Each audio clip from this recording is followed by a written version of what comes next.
Well, on this Wellness Wednesday, we also want to talk about a difficult subject that many people deal with, a toxic family member. The dynamics can be painful and confusing, but family estrangement isn't unusual.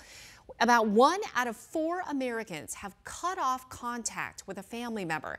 That's at least 67 million people, but that number is likely higher since some don't want to acknowledge their situation. That's according to a survey from 2020. So, how do you handle these stressful situations? How do you recognize hurtful behavior? And what can you do to protect your mental health? Joining me now is family therapist Julianna Lyddon. All right, this is so sensitive. Let's start off with defining a toxic family member. Yes, I think we all know, we've all been there. Yeah. And it's a situation where they're either very combative, very needy, there's a lot of drama, they can't come to the table and make resolution often. Yeah. It can be a variety of things, but when you're involved with one. All right, but many times we feel like, okay, because there is that biological connection, we are related to them, that it's something that we just have to deal with. We got to put up with it. Yes, and a lot of people do until it just gets too bad. But I tell my clients all the time, just because you're biologically related does not mean you can't stand up for yourself and say, you know what, this is harmful to me. I don't want to put up with this anymore.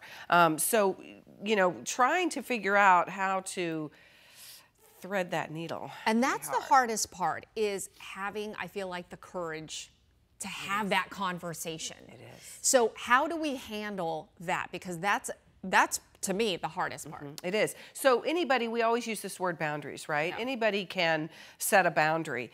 But what I find in my work is it's hard to do it, right? I mean, it's hard to language it. Right. It's hard to confront the person. Yeah. So you really have to start to look at, okay, how bad is it? What is it in me that's going to keep me from setting this boundary or not? And you really have to vocalize it. Yeah. Okay, so let's put it in action. You always talk about role play, Julianna. That's right. All right, so I'm the toxic family member. Yes. How do we broach this? So, I think depending upon how bad it is in the family and if you're married and how many people you need to get involved with, but merely saying, you know what, I'm going to have to set a boundary here because it's affecting my mental health.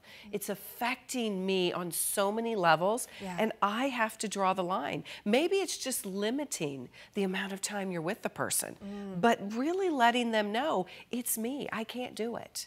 Wow. And that could, to me, I feel like that could go either way, like, whoa, I didn't know I was doing that. Or, being kind of argumentative and be like, what are you talking about? How am I, it could explode. It could, but either way. Most often, everyone already knows about this, including the person. They may not see the totality of how bad they are, which is quite, the case. Yeah. But they're not unaware. Okay. Oof. All right. So, a lot of times outside of family, there are other toxic relationships in our lives. It was interesting because I was reading a study.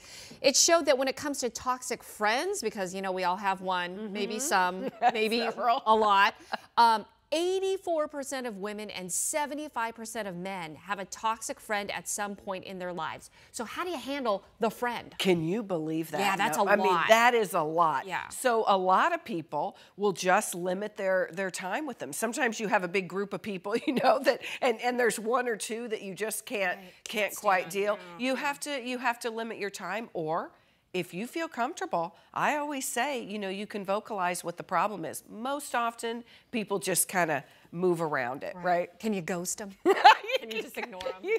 You certainly can. Okay. All right, get the hand. All right, Julianna, thank you so much.